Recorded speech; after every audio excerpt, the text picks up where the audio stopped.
আসসালামু আলাইকুম রহমতুল্লাহ। সম্মানিত ভিউয়ার্স, আজ আমরা আমাদের ভুট্টার জমিতে সার দিব, তাই আমরা আমাদের সারগুলোকে ভালোভাবে মিশিয়ে নিচ্ছি। এখানে আমরা দুই ধরনের সার ব্যবহার করেছি, একটি হচ্ছে ইউরিয়া সার আর একটা হচ্ছে ঢ্যাপ। আমরা আমাদের 1 বিঘা ভুট্টার জমির জন্য এখানে 10 কেজি ইউরিয়া সার নিয়েছি এবং 15 কেজি ঢ্যাপ সার ভালোভাবেই মিশিয়ে নিয়েছি। তারপর আমরা সেগুলো বস্তা বোঝাই করে আমাদের ভুট্টার জমির উদ্দেশ্যে রওনা হয়েছি। আরেকটা কথা বলে রাখি, এটাই হচ্ছে আমাদের ভুট্টার জমিতে শেষ কীটনাশক বা সার ব্যবহার করছি। এরপর আমরা সোজা আমাদের ফসল সংগ্রহ করব।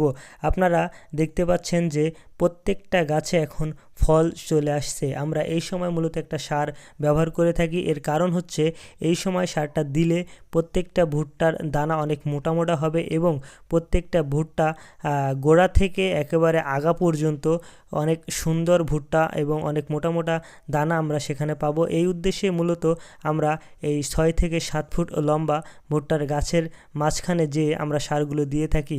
এই সময় সার দেওয়ার ক্ষেত্রে আমাদের অনেক বড় অসুবিধা হয়ে দাঁড়ায় ভুট্টার গাছের পাতাগুলো, কারণ এগুলোর পাতা একেবারে ব্লেডের মতো ধার। এগুলোর পাতা বাড়ি লেগে আমাদের হাত পা চোখে মুখে অনেক দাগ হয়ে যায়। তো আজকে আমরা আমাদের ভিডিও এখানেই শেষ করব। খোদা হাফেজ। আসসালামু আলাইকুম আ রহমতুল্লাহ।